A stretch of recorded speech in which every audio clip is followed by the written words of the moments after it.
The Tom Woods Show, episode 1372. Prepare to set fire to the index card of allowable opinion. Your daily dose of liberty education starts here. The Tom Woods Show. Folks, creating an online course can be an excellent way of establishing yourself as an authority. It's also a great first product. And if you know what you're doing, it can generate you some real smackers. But how do you do it? Well, I have a teensy-weensy bit of experience with online courses, and I've put together some material that takes you through step-by-step exactly what to do and then how to market that course so people find out about it and buy it. Get these free resources at tomwoods.com/makecourses. Hey everybody, Tom Woods here. Michael Malice is back on the show. We're going to wrestle with these terms left and right. I've had a lot of requests for an episode on this. What do the terms mean, particularly in this day and age? And is it true that they hinder rather than help in terms of analysis? Are they useful or not? And if they are useful, what do they mean, particularly today? As you know, Michael is a celebrity ghostwriter and a very successful one. He's also an author in his own right. We've talked to him about his book, Dear Reader, the unauthorized autobiography of Kim Jong-il. And you can find him on Compound Media, where he hosts Nightshade, and on his signature program, You're Welcome, on the Gas Digital Network. I'll link to both of those at tomwoods.com/1372. His website, michaelmalice.com. Michael f***ing Malice, welcome back to the show. Thanks, Tom. All right. I've had a lot of requests for a show like this, and I did one like this, but it was like episode 14. So only the crazy people, and I mean that, and I say that in a tender tone, who have listened to all the episodes would even remember that. Not off the air, you don't. Well, what's said off the air stays off the air.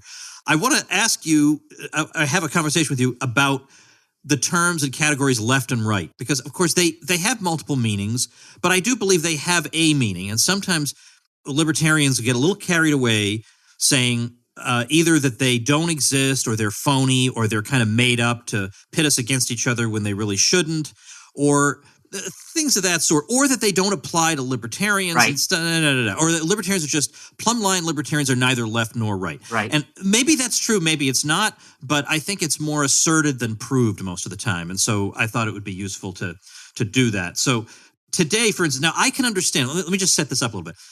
Back in the Ron Paul days, I understand why some people felt like the left-right divide is not that helpful, because sometimes by left-right divide, people meant Democrats versus Republicans. And there, well, you know, the U.S. government with its two major parties, they tend to close ranks when there are dissenters. And the idea that these two, the Democrats and the Republicans, are where the real fight is to be found, well, it's more plausible today than it was 10 years ago, but we just weren't buying it. We were thinking we have more in common on some things with Ralph Nader than we do with Mitt Romney. In fact, maybe on almost everything.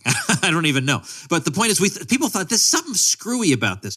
But I think that was just because the terms were not being correctly applied. I think there is something to it. There's no way you're going to tell me that there isn't a left in America. Then we'll just use another word if it makes people feel better. But there certainly is. But yet within that term, within the left, there are divisions and stuff. What would you say if you had to just kind of sum up for a complete newbie to politics, if you had to explain what is the fundamentals of what it means to be on the left and on the right, what would it boil down to in your opinion? Well, there's a few. I'm going to get to that in a second, but let's get a little bit more fundamental, because you touched on some things that I think are certainly important. There are people who have this, and this is not just exclusive to libertarians, although I think libertarians do tend to be often far more literal-minded than people from other political persuasions. And when you're dealing with literal-minded people, it's very hard to discuss semantics because their minds simply don't work in those terms. And they also get very angry and very frustrated.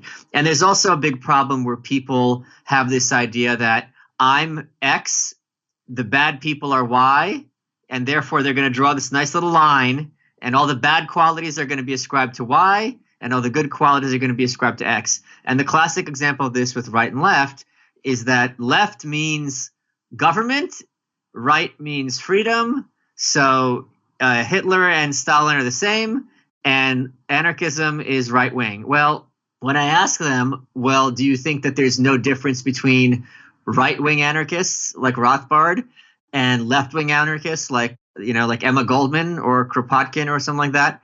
I don't even know if Kropotkin's an anarchist or Proudhon or one of them. They'll say, yeah, they're the same thing. It's just like, okay, I mean, that is false. Certainly, if you and I sat down with, Emma Goldman, we would have our disagreements, although our analysis on certain things would certainly be very, very close and we'd be able to have a conversation. But, this just stems from taxonomy. On the one hand, you can say, bats and sparrows are the same because they fly. Or you could say ostriches and penguins are the same because they're birds that don't fly. But then you could say ostriches and lions are the same because they're predators. So there's different ways to, slice the apple. One thing that you can't say is, well, we're neither right nor left. That's not how an axis works. You have nowhere else to go. You have to be somewhere on this axis. And the problem also is sometimes libertarianism have what are traditionally left-wing elements and traditionally right-wing elements. So it's kind of a hodgepodge. But just because those elements are there does not mean this person defies categorization. That is a linguistic impossibility in my view. So there's certain things, and when people use these terms, they often use them instinctually.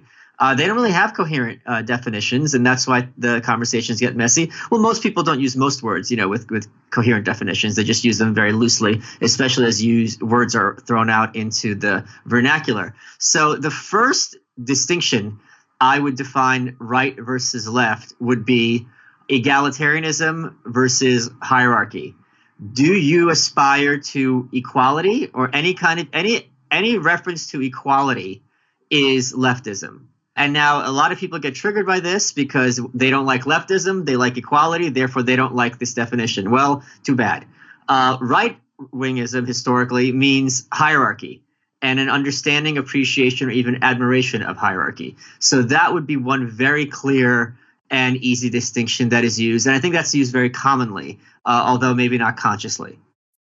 First of all, we definitely want to talk about that. I'm glad you mentioned the idea of the spectrum running from authoritarianism on the left and to freedom on the right, because I get this so often on social media from people who are, kind of sympathetic to my point of view. And they just think, well, what's the point of talking about it? It's really easy. If you believe in freedom, then you're farther on the right side of the spectrum. And if you believe in authoritarianism, you're on the left. But first of all, number one, that's not that kind of big philosophical question is not the only thing that left and right are interested in, first of all.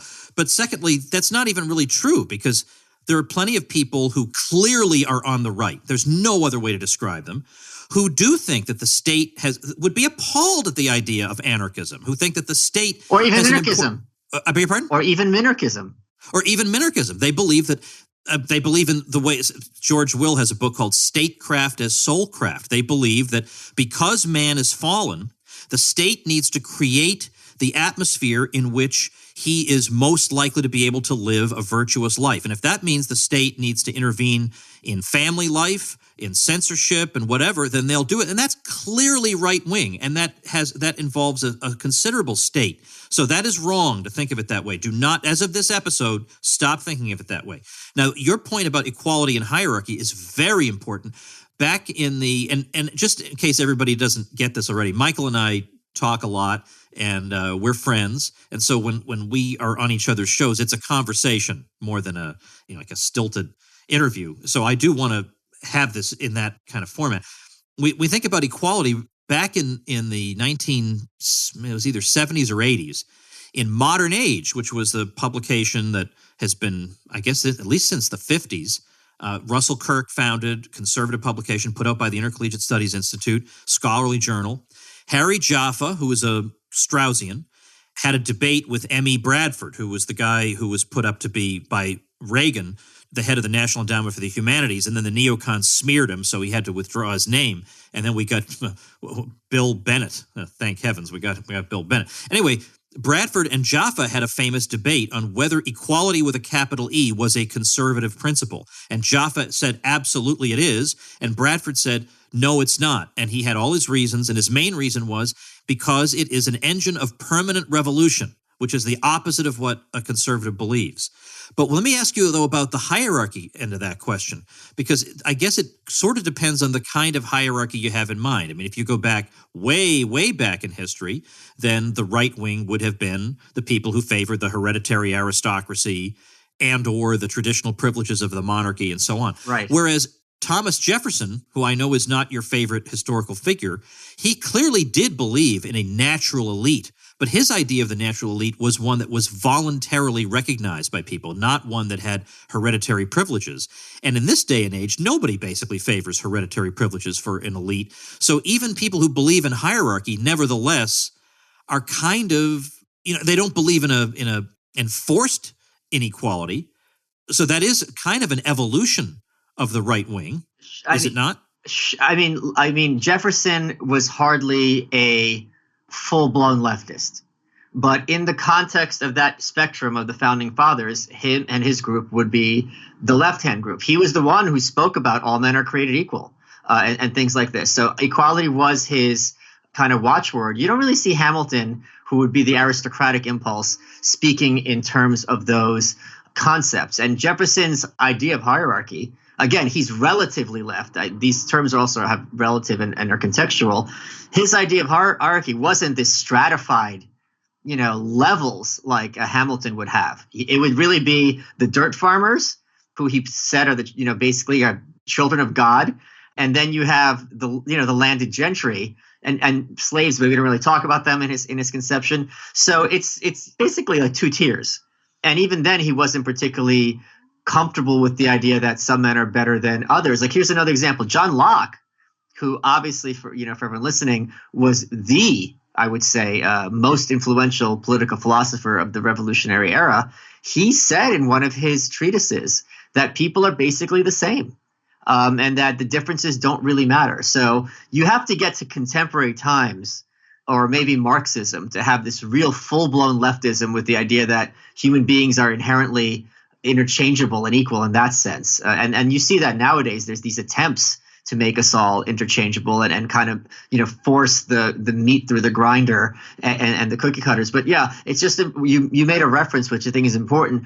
The concept of left and right historically comes from the French legislature, where the aristocrats sat on the right, the conservative, aristocrats, and then the radicals and the, men of the people sat on the left. So that is one of the bases of right and left historically. But other points are, there's another way to view right versus left, which is, and I'll point something else out regarding conservatism. Richard Ely, why don't you tell these people who Richard Ely is? One of the most evil men who ever lived in America. Well, my recollection is he was the head of the American Economic Association. Co-founder, yeah. Okay. And as somebody who lived around the early 20th century and turn of the century, I would think of him as being one of the architects of the modern American progressive mind, that we're going to have an elite group of experts who, armed with these sheaths of statistics, are going to administer things for the dummies. I mean, they don't quite put it that way, but that's more or less the way they think. Oh, yeah. I read one of his books. He was one of the founders of the social gospel, the idea that instead of individual salvation, you have to have a nation that is saved in the Christian sense. And he explicitly says, don't tell the masses their lives are going to be better or that they have opportunity. They don't. Make their lives better for them and basically have them put some nice trimmings in their squalor.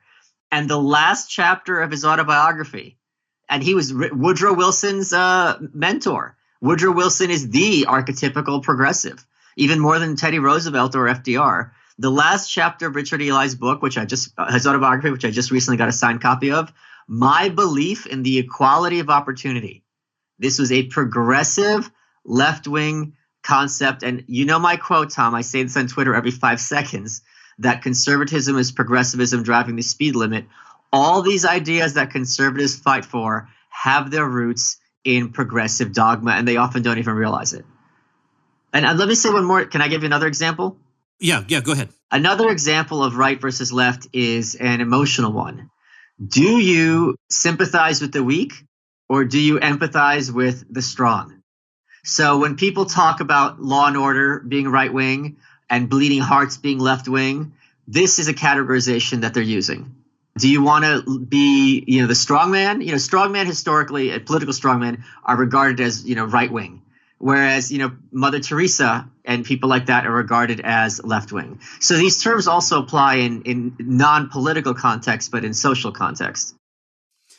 I can see that, but with that kind of approach, does that then place Ayn Rand on the right just clearly? Oh, yes, of course. All right. So is that in dispute? No. I just want to make sure that everybody gets that there are, that these terms do in fact mean something. But in terms of hierarchy, though, how does that manifest itself today? I mean, almost nobody expressly gives voice to the idea of hierarchy in a favorable way these days. So how does it manifest itself? Oh, I don't think that's true. I think when people talk about how, we need the people who graduated college to have opportunities to express their talents. And when they say, defend the CIA and law and the government, that in a sense is hierarchy worship. That's a kind of a right-wing concept. I don't know that they would use the term hierarchy because it's kind of a fancy word. And the Republicans certainly are scared to be. They've been so browbeaten for decades of progressive education, progressive cultural domination that they're not going to speak of whatever. But the example I used when I was on Rogan, and this is my litmus test, and it works every single time. If you ask, this is how you could tell if someone's right wing or not. You ask them a simple question: are some people better than others? And if you're on the right, you're going to say yes. And if you're on the left, you're going to deliver a speech. Those are the only two results for this question, because the left will have that cognitive dissonance where on the one hand, that's against their core beliefs. On the other hand, they realize the absurdity of saying no. So they'll just start spurting out. But I've had people respond to your question by asking, what do you mean by better? Yeah, right. You say answer however way you want, and they'll either say yes or they'll start freaking out. Do not explain. Let me throw in an idea or two of my own about left and right. So first of all, the very idea of we're going to launch a national program to accomplish A or B, or we're going to take all these people with PhDs in political science and we're going to put them in charge of such and such. That's the left-wing mindset. The conservative or right-wing, let's not even use conservative. On the right, the idea is more the prosaic pursuit of bourgeois life is perfectly satisfactory to these people. Right. That is to say, they don't need to crusade against the latest outrage. They don't need to reprogram the way people think. They don't need to change ancient traditions. If these things are going to change, they'll change gradually and organically, not through some state-imposed scheme. And those two sorts of things, it's very hard for them to coexist peacefully. Yeah. So we've got that. Now, I don't know that, but Tom, I think just because things have historically appeared in the left half of the spectrum and the right half of the spectrum, I don't know that they're inherently left or right wing in terms of classification, because there's certainly many right wingers. Rand, the entire point of Atlas Shrugged is we should have these experts running everything. Now, they're not running everything through force, but she explicitly said that men of the mind should be listened to. So this kind of how to define culture in terms of, what do we do with the experts and whatever. I don't know that ports necessarily to left or right wing any more than, let's suppose, vegetarianism is inherently left wing or right wing. There's lots of reasons for it. I think it would depend on your reasoning for why you're going to be for left or right wing. But I agree with you completely. In America, this idea of the experts, the technocrats, are going to run everything, that very much came out of the progressive movement. Now, I'm looking right now at the so-called 10 conservative principles. Oh, God. That come out. I know, heaven help us. But they come out of Russell Kirk. And I'm just going to read, I know, but I'm going to read them, and I think it might be helpful as an exercise to evaluate them. But and before you read them, yeah, I'm sure I would point out, I've seen these before. A lot of these are worded in such weaselly ways that they could be interpreted to mean anything. That is indeed the problem. And that's why I keep saying that conservatism is like nailing jelly to a wall. I don't know what, and that's why people are constantly arguing who's a real conservative. Now, it's true, I know you don't identify necessarily yourself as a libertarian, but you know that in the libertarian world, there are people who argue that this one's a better libertarian than that one. Sure. But at least there's some kind of standard we can yes. measure it by. Whereas this, I don't know what. So he begins with, first, the conservative believes that there exists an enduring moral order. But how is that inherent to? I mean, you're telling me that the evangelical left in this country does not. They're not moralists. Yeah, they are as moralist as you could be. The whole point is that you are a reprobate, right? And you need to be morally uplifted. So, all right. Now, I mean, on the other hand, maybe the weasel word here is enduring, because he could say their moral order changes every 3 years as they discover new victims to rescue. But it's the same general principle. Yeah. All right. Second, the conservative adheres to custom, convention, and continuity. All right. Well, then this is part of the problem that Rothbard saw with conservatism, which was once leftism becomes the custom, right, then what does the conservative do? We know what he does. He sits there and does nothing. I had Lauren Southern on my show, the activist, right-wing activist, and she, we were talking about immigration, and I said, "Are you honestly going to tell me that progressivism isn't like American as apple pie, which apparently isn't that American? That Woodrow Wilson isn't as white as it gets?" I mean, it baffles the mind to think that progressivism is some kind of alien ideology, when it's very much a product of this country and its history. Especially at this point, it's what he was president 100 years ago. Well, then we've got conservatives believe in what may be called the principle of prescription. All right, well, we could talk about that, but I think that would be boring. So then conservatives are guided by their principle of prudence. Now, see, that's just not helpful. But that's that's not really a principle. That's just an approach. Right, because prudence applies in all, and plus, really anybody could say that. Almost anybody claims to be well, I guess an outright revolutionary would not say. Sure, but on the other hand, they would say, "But look, it is the prudent thing. The prudent thing is like basically doing the right thing at the right time, and maybe overthrowing the bourgeoisie is the right thing." Well, no, Tom, I'll give you even a better example. It's prudent to have socialized healthcare, because all these other countries spend less on healthcare than we do, right? That's an argument they use all the time with a straight face. Here's another thing, just as a sidebar, these minarchists who say, "I want the smallest government that's necessary to be effective." Would Hillary Clinton disagree with that? No. The left would say this with a straight face. I also want the smallest government necessary. We're just haggling over what that is. The principle is identical. And, of course, this is we hear so-called conservatives talking about, I guess Rick Santorum the other day was saying it's time to have paid family leave. Of course it is. Well, why wouldn't it? Then the argument is, well, he's not a real conservative. Okay. So real conservative is a conservative you like? Okay, that's not how it works. Yeah, exactly. Because he'll say, no. I mean, the family is the bedrock of society, and having a mother home with her children. I mean, I already know the speech. I already know it. I don't even need to think about it. Then he says, conservatives pay attention to the principle of variety, which is a very weaselly, again, another wait, weaselly. You're telling me the left? I mean, I know the argument is that these people all look like freaks and they all end up looking the same. I'm sorry. The left are the people who live in the cities, who love, foreign food and foreign films and all this weird stuff. So at the very least, it's a wash.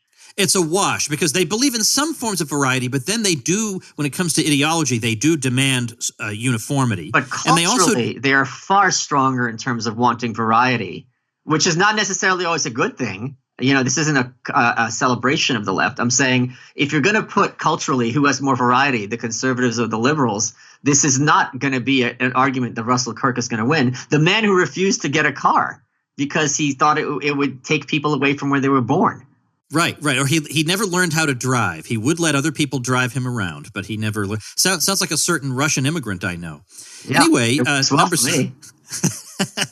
Anyway, number 6. I remember my favorite time of driving you was when you got in late to the airport. I had to get you to the Mises Institute, and I broke every law there was to zoom you back to Auburn. But that was a lot of fun. Yeah, that's good. All right, then this one I actually will give him.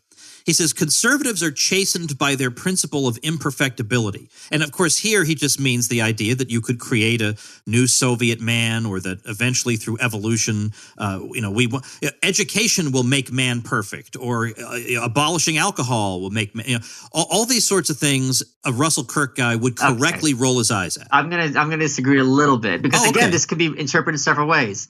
I'm going to paraphrase Margaret Thatcher. Being humble is like being a lady. If you have to tell people you are, you aren't.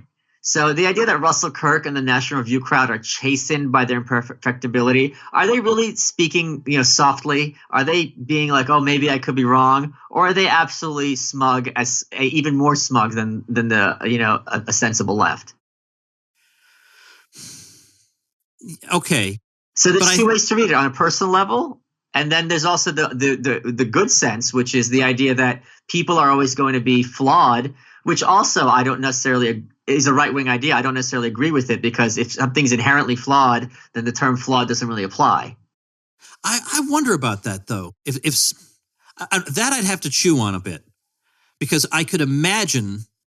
Yeah, I don't know. That's interesting. If something's a part of your nature, it's not a mistake. It's just your nature. A mistake is a deviation from your nature. I think that's the way Rand would put it. Correct. I am quoted. This is very much Rand's idea. Because the idea that, in other words, the idea would be we're just not good enough for socialism. Right. Is what sometimes comes out of the right wing. If we could be better, then we could have socialism. And I hate that line of argument. Oh, it drove her crazy.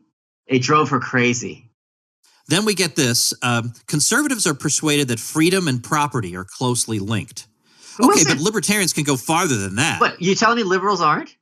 Well, they would say that they would agree with that sentence as written. They would apply it. They would agree with it as written. But with modifications. That of course everybody knows we have to put restrictions on it. And we have to do this and that. Right, but we still have to have a property-based society. I'm not a communist. They would say it, and they'd be correct in saying it. Yeah, because I would. Yeah, most of them don't want somebody. If somebody comes to rob their house, they're going to call the police. But and in all seriousness, they don't want full-blown communism where the government owns everything. They don't. Yeah, they don't. That's true. That's true. But there are some who do, and he would say that a conservative disagrees with that. Sure. But your point would be it's not only because you're not excluding enough people. That doesn't make it inherently conservative value. Well, then he says, and this one, this does kind of speak to some stuff that I've written. Conservatives uphold voluntary community quite as they oppose involuntary collectivism. Okay. So that's fair enough. That's fair.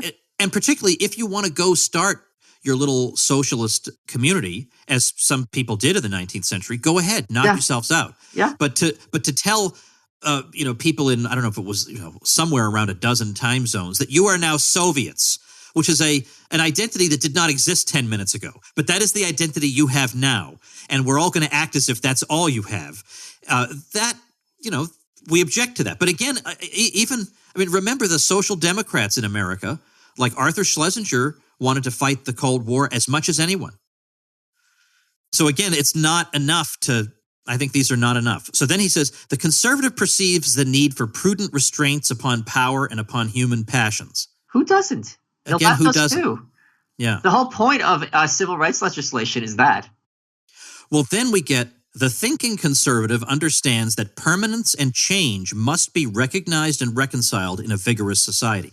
Again, this is not helpful because most people I know on the left, they don't genuinely want to overturn everything. They don't want to turn Broadway into a strip mall, for example. There are things that they don't want to abolish Shakespeare in the Park. If the question is how much permanence and how much change. So this particular principle is not a guide. Obama quoted this principle himself. He said, look, if we were starting from scratch, I would want single payer, but we have a system now, so we have to work with what we have and try to get there. That's exactly the Russell Kirk principle that he's quoting right here.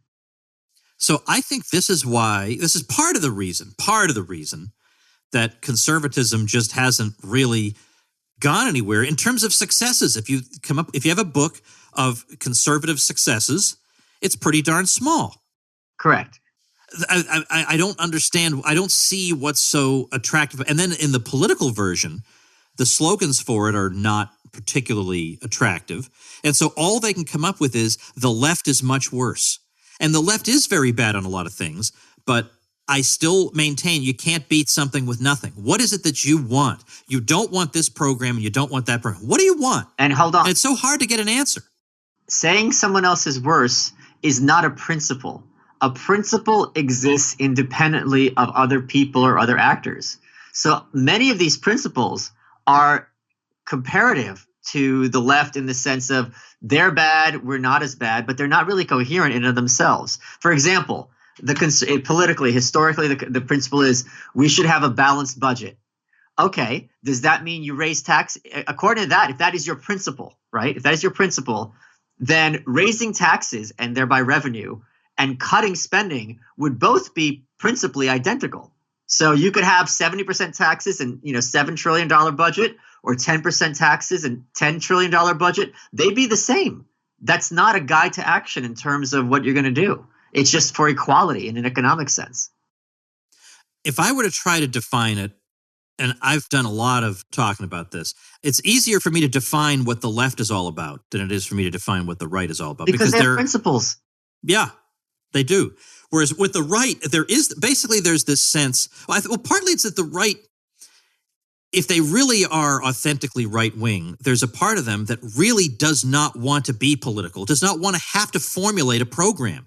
Because formulating a program is kind of the opposite of what the right is all about. The right is supposed to be about maintaining what they believe to be the basic building blocks of civilization that you just don't mess with, and that you proceed with caution when you want to implement change. And there are certain ways society works that can't be messed with without major problems. And one of those is the economy, but not the only one. You can't have state ownership of the means of production and expect that to work. There are certain private property is one of many aspects of society that is essential to its proper functioning. And there ought to be some deference given to traditional practice. Doesn't mean that tradition is always right. There can be horrible traditions, but that before you go knocking something down, you need to give it serious thought about what function it performs. Or that's, Chesterton's fence is the best example of this. Before you knock down a fence, make sure you know why it was put up. Right. It's an asymmetry. It's easier to destroy something than to build something. Therefore, the cost might be pretty high to take it down, as opposed to the cost being, or even a benefit being there if you leave it. Whereas, the thing is that when we just boil it down to, well, we believe in liberty and they don't, well, to some degree, depending on how you define liberty, there is something to that.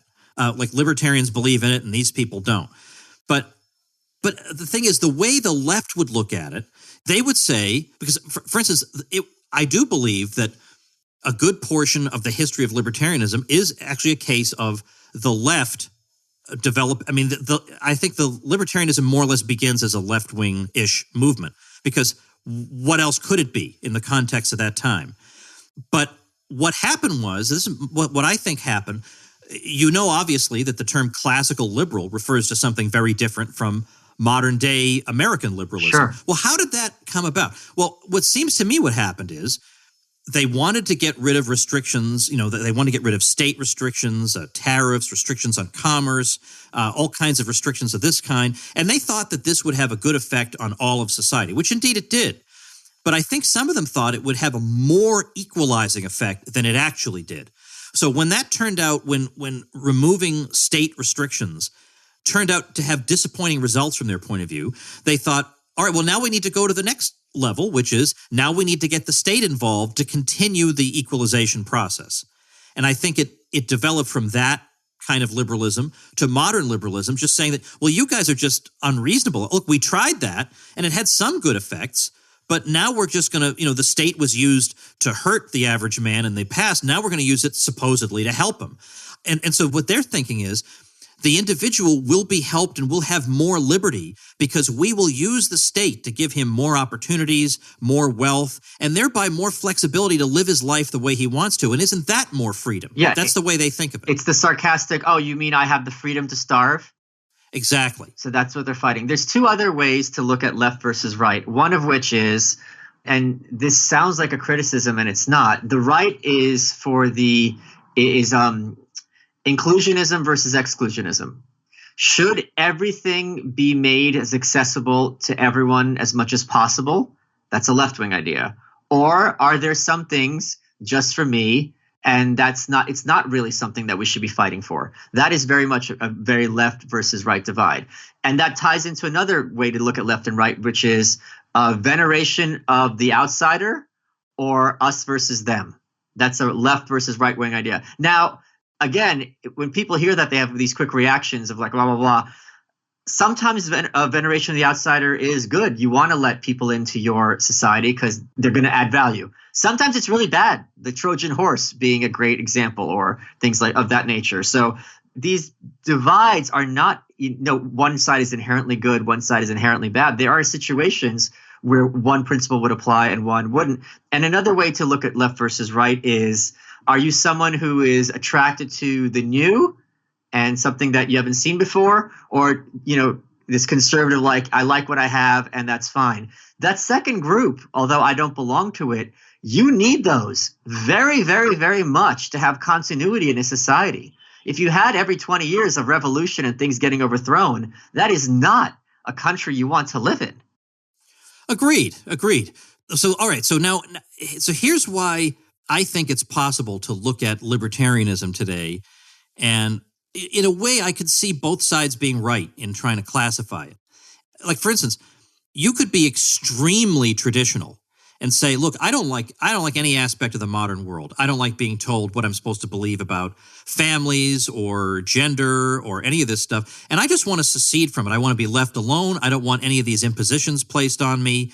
I don't want to be forced to say I believe something I don't believe. I don't want my kids educated that way. I just want to be left alone to conduct my life as I want. That person can be a perfectly good libertarian in good standing. There are libertarians who will hate that person, but that's their private petty hatreds. That has nothing to do with the ideology. On the other hand, there are libertarians who say, I want to be free from the state so that I can live unusual lifestyles.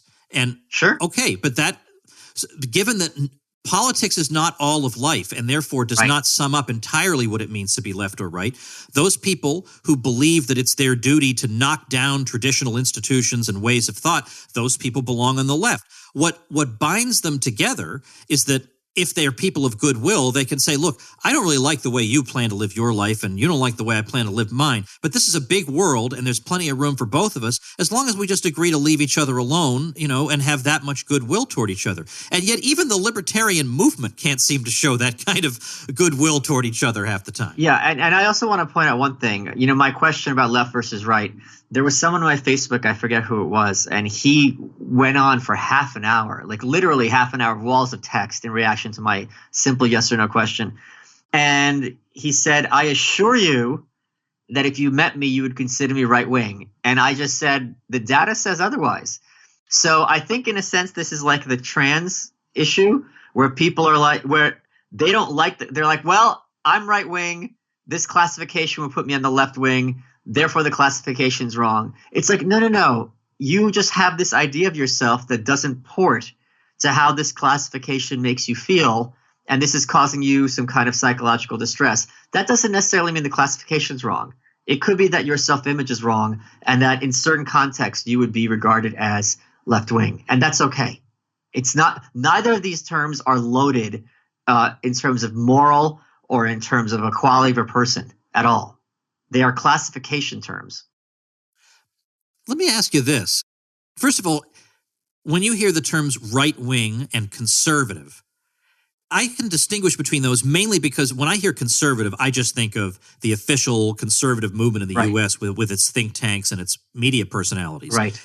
Is that how you distinguish between these terms? And is there one of those terms that you're more drawn to than the other to describe yourself? I don't describe myself in either of these terms because I think people use them in such incoherent ways that when you start ascribing it, it's because politics is made binary in our country, right? All someone needs to hear is, oh, he's right wing, or oh, she's left wing, and they don't need to listen anymore. So there's no benefit, in my view, unless you're trying to build an audience within one of these two tribes, to use one of these two terms. And it's very clear to me, and I think to you, in certain one of these classifications, I'm right wing. In certain ones, like being a New Yorker, I would be culturally very, very left wing. And I have no problem, and nor do I care, nor do you care, in which like in some contexts he's on the right, some contexts he's on the left. That's fine. I'm someone and you're someone who's interested in taking ideas and people as they come and not putting them necessarily in a box as a mechanism of knowing whether to give them either another second of my time. Right. I just like interesting people. Yeah. And I find somebody like Kirkpatrick Sale, who was part of the New Left, to be infinitely more interesting than any neocon I might encounter at some conservative conference. It would just be mind-numbing because Sale would be more interesting, more original, more well-read. It would just be embarrassing even to compare them. Let me ask you about something I said in a recent... Let me say one more thing, just to build up to you. I'm sorry. This is, I think, an Achilles heel of the right, which is because of the right-wing psychological, and I think a lot of times many aspects of politics are based on psychology. Jonathan Haidt talks about this a lot. I think the culturally conservative psychological aversion to what is new. It's you know what I mean? And like, I haven't seen this before. It's weird. I don't like it. This gives the left the biggest possible cultural advantage because by them embracing all the new, embracing the freaks, but also embracing the geniuses, right? If you are in the middle, a genius and a lunatic are equidistant from you, and you can't tell the difference between them because they're both something you've never seen in several standard deviations from that which you know. The left gets the front row seats, and they get to be the ones who welcome all the innovators. And that is a huge competitive advantage that the right hasn't even articulated, let alone grappled with. All right, as we wrap up, let me ask you something about something I said in a recent episode. It was just something that came out. I was thinking about when you drive around, you see occasional car with a bumper sticker. Once in a while, you see a car with 2 bumper stickers. But once in a great while, you see a car covered in bumper stickers. Yeah.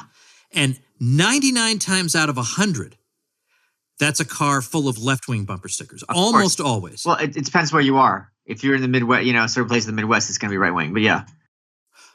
Okay, that could be. I mean, I put in my time in the Midwest for a while, and I don't remember seeing that many.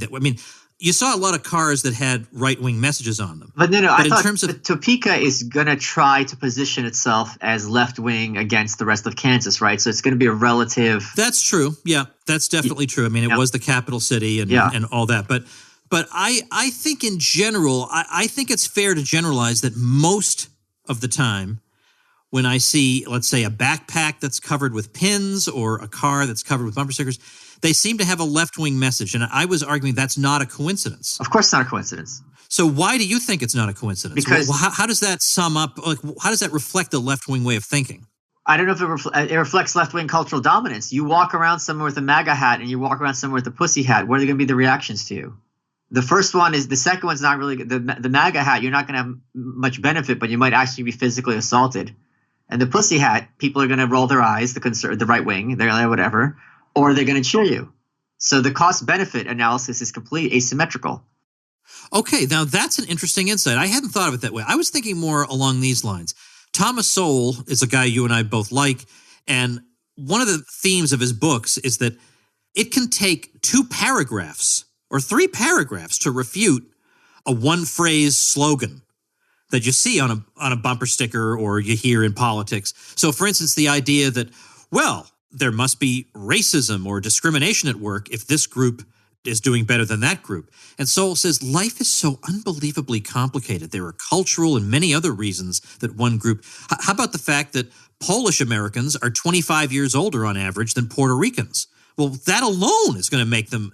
Why would you think there would be absolutely equal outcomes between these groups? Sure. So what he would do is instead of just saying, well, I've looked at it for 5 seconds and I think I understand all of reality, he would take it apart gradually. Whereas I have found that, when I look at the modern day Democratic Party, I don't see any sense that, well, we'd like to provide these goods to the people, but there are, unintended consequences. There's no sense of that. It's just, there's clearly one way that non-reprobates should think about this issue, and it's just give people X, and it can be fit on a bumper sticker. And so I feel like that's not the way a right-winger looks at the world, that a lot of meaningful things can be summed up on bumper stickers. Oh, you crazy? Are you serious?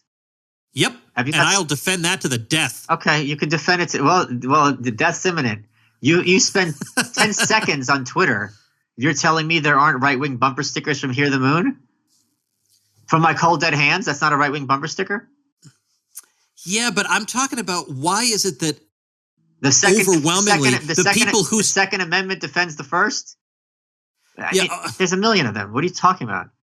Yeah, I get it. I know it. But I'm talking about why is it that people who seem to live as if the world is bumper stickers, why is it that the overwhelming majority of people, and everybody that's listening to me has seen this, where you see that car it's full not of bumper stickers, it's always coexist, Nope, and it's not always an overwhelming majority. It's the fact that those are the ones you're registering because those are the ones that make you roll your eyes. The other one, maybe they're not literal bumper stickers, but the right wing and NPCs on the right have plenty of bumper stickers in their psychology. Believe me, I know. There are times when I say to myself, like sometimes like you're the people I'm trying to defend against unjust attack. I mean, it's very, very frustrating. I know and just attack. And just attack, that's true, but I don't defend people against just attacks. But I don't know. No, I still think that there is, I mean, for instance, the very argument about the minimum wage. Now, okay, the average, let's say, grassroots right-wing guy is not probably super reliable on the subject of the minimum wage. That's true. But in terms of the philosophy, I can understand why somebody says, yeah, well, of course we should have the minimum wage be $15. People need to earn more money. It takes much more thought to say, well, hold on a minute. No, it doesn't. Of course it does. The most obvious thing in the world is if somebody doesn't have something, well, we'll give it to them. What possible consequence could there be? We'll give it to them. This goes back to the earlier classification of right wing versus left wing, which is sympathy for the weak versus empathy with the strong, right? There's going to be far fewer people at the very top. There's going to be a lot of people at the very bottom. So if you're going to sympathize with the weak with the minimum wage, minimum is as low as it gets by definition, you're going to be a lot more popular. It's going to be much more of a common thing where you can say out loud, for one, especially in a culture that's dominated by the left. Like as we said earlier, it's the pussy hat versus the MAGA hat. There's an asymmetry in terms of the costs and benefits of speaking these views, because how many CEOs are going to be on the street defending you with that bumper sticker as opposed to how many people who make minimum wage are going to be ready to key your car? So are you saying there's an insincerity at the heart of it? At the heart of what? So when they say I favor the minimum wage, it's not because no, they believe it. They don't. There's different types. There's the fortune cookie type, the bumper sticker types. Then there's the type to say, look, there's many places where they raise the minimum wage and it didn't hurt jobs. I understand your argument. You're full of crap. Then there are ones who say, well, the minimum wage is a lie because we're paying the welfare benefits of those people who are making the current minimum wage who can't afford a living wage. So we're subsidizing the wages of your employees, and that's not fair. So right, but again, you're already arguing at much higher all level I'm saying than most is that people there's would. two kinds of. I mean, the left is not. There's going to be the smart people on the left, and there's going to be the stupid ones, just like on the right. But to me, that's true, and there are stupid people on the right. But I'm talking about on the highest. When I listen to the Democratic Party, when I listen to these people talk these days, it really is. We need to help people, so therefore we should do X or Y. Now the thing is, for example, if you raise the minimum wage $15, we all know there's a possibility that some people won't be worth $15 and all that. But what you also do is you increase the size of the labor pool because more people are going to be attracted to get into the market or are going to be attracted to those jobs who wouldn't have been attracted before. So you're now going to have the most vulnerable people competing with people who are more skilled than they are. So there's no way you can tell me that that's going to help these people. And they don't take the time. There's no sense to me that they've said, well, I considered that and I rejected it. It's more, you are a reprobate fat cat if you don't see that my one-sentence analysis of these people lack something, why we simply mandate it, is the correct way to go. I think that is the way they look at the world. And I think a lot of Make America Great Again people probably see the world roughly that way, and probably some of them think the minimum wage should be raised. But the point is, as a collective, like if we look at people on the left and people on the right, I think there is I think there's much more often a jump to, well, there must be an immediate solution here, whereas the right, precisely because it views society and the economy as being more complicated than a moralizing school marm, thinks there could be unintended consequences to it. Or it could be that because so much of the right has leftist principles, they can't coherently articulate an alternative. Well, we'll leave folks to adjudicate this one for themselves. And I'm for raising minimum wage, as I was first on your show many years ago, as I dropped, because I want those cashiers to be out of business so I don't have to interact with them, so I can interact with a machine. I know. I follow you on Facebook. And it's happening, and I'm delighted. Every time I see one of those touch screens, I'll put up in the McDonald's or whatever, I want to cry. Well, look, all right, that's Michael Malice, folks. There you go. There is Michael Malice. This conversation is one of these things that leaves you thinking, leaves you asking more questions. That's great. That's great. Come discuss them in our private groups. I have a private group for my supporting listeners, and Michael has a private group of his own, and you can get in there through his Patreon, patreon.com/Michael Malice. You should support him. He does great and interesting and important work every week. And he makes it look easy. It's effortless, it seems, but it's really hard to do what he does. So, Michael, I appreciate your time. I already told people at the beginning of the episode about You're Welcome and Nightshade, which they should be watching and listening to. And I guess I'll be seeing you in New York pretty soon. Yeah. Thanks a lot. Thanks, Tom. All right, folks, off the beaten path here. Before we say goodbye on this episode, how about farmsteadingfamily.com? This is a website that a listener created. Subtitle, Stories and Information from Our Farmsteading Journey. And in his About Us page, he says, we started our farmsteading journey back in 2015 when we moved back to our home state of Michigan. We moved back to Michigan to be near family and to start a family. We moved states, changed jobs, had our daughter, bought our first home, all within the first few months. The home was in a small rural neighborhood. They built a small movable chicken coop from scratch. They got 2 chickens. The neighbors said, boy, we love watching them and hearing them cluck around the backyard. At least that's what they told them. They started a large garden at the grandparents' house. They planted some blueberry bushes. They tried their hand at tapping their backyard trees at maple syrup and learned as much as they could about homesteading. Then in late 2017, they found a fixer-upper on 3 acres in the country. And most of their spare time the first year was spent remodeling the house. But since then, they've moved on to fencing pastures, building garden beds, planting perennial fruit crops, and building chicken coops and tractors. And they're working toward the goal of small-scale farming for profit. But for now, they're taking baby steps and enjoying what this lifestyle has to offer their family. So if you check out farmsteadingfamily.com, you'll see a lot of posts about what they're doing, but also things like recipes and discussions of gardening and topics like that. So it's very much worth looking at. Farmsteadingfamily.com. And if you would like to get, well, of course, I'm going to post that at tomwoods.com/1372. You can get nice publicity like this for that website that is still a twinkle in your eye that you're thinking about creating. Just get your hosting through my link, and I will publicize it to my audience and give you some other great bonuses, including membership in our Mutual Help Bloggers group, so you won't feel totally alone as you're starting this new journey. How do you get all these nice bonuses? How do you do all this? Check out tomwoods.com/publicity. I'll see you tomorrow. Become a smarter libertarian in just 30 minutes a day. Visit tomwoods.com to subscribe to the show for free, and we'll see you next time. Michael f***ing Malice, welcome. No, I'm sorry. I'm not starting that way. Wait, dude, start it that way and bleep it. It'll be really funny.